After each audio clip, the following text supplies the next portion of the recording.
আসসালামু আলাইকুম বন্ধুরা। বন্ধুরা, আজ আমি যে ভিডিওটি নিয়ে এসেছি, ভিডিওটি অতীব কষ্টদায়ক, বেদনাদায়ক একজন কৃষকের জন্য। এই ফসলের জমিতে আমি এর আগেও এসেছি, ফসল দেখেছি। তখন ফসল দেখে মন ভরে গেছে। কারণ তখন ফসলের জমিতে ছিল সজীব সতেজ গাছগুলো, কি সুন্দর দেখতে। কিন্তু কয়েকদিন আগের অনাকাঙ্ক্ষিত বৃষ্টির কারণে মাটিতে বেশি রস জমে গাছের গোড়াগুলো নষ্ট হয়ে যাচ্ছে, গাছগুলো নেতিয়ে পড়ছে, গাছগুলো নষ্ট হয়ে যাচ্ছে। তাই কৃষকের মাথায় হাত। কৃষকের কষ্ট কে বা বুঝবে? কৃষক একটি ফসল ফলাতে মাথার ঘাম পায়ে ফেলায়ে কঠোর পরিশ্রম করে একটি ফসল ফলাতে হয়। কিন্তু সে সোনার ফসল নষ্ট হয়ে যাওয়ায় কৃষকের আজ মাথায় হাত। কৃষকের সঙ্গে আমি কথা বলেছি, তার চোখ যেন ছলছল করছিল। সে আমাকে জানাইছে এখানে তার নাকি কমপক্ষে ১,০০,০০০ টাকার সবজি বিক্রি হতো।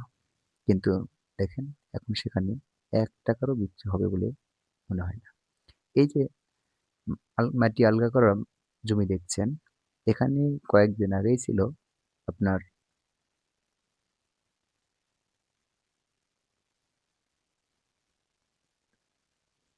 টমেটোর গাছ।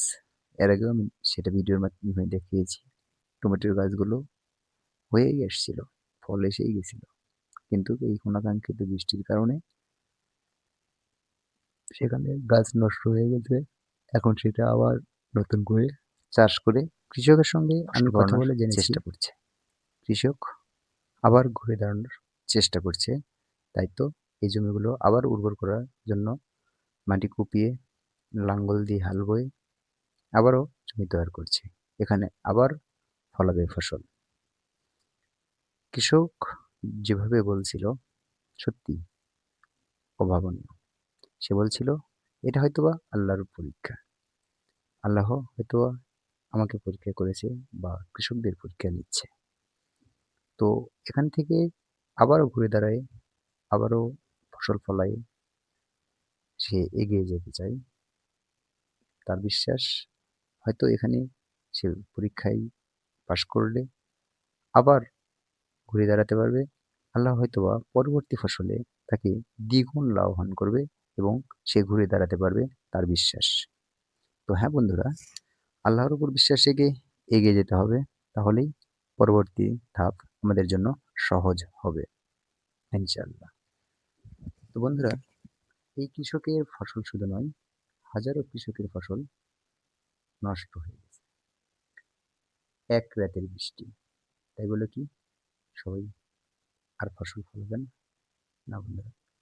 সব কৃষকই আবার ঘুরে দাঁড়ানোর চেষ্টায়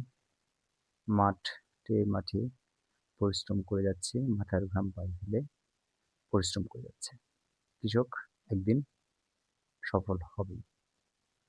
কৃষকের সফলতায় আমরা ভালো থাকি।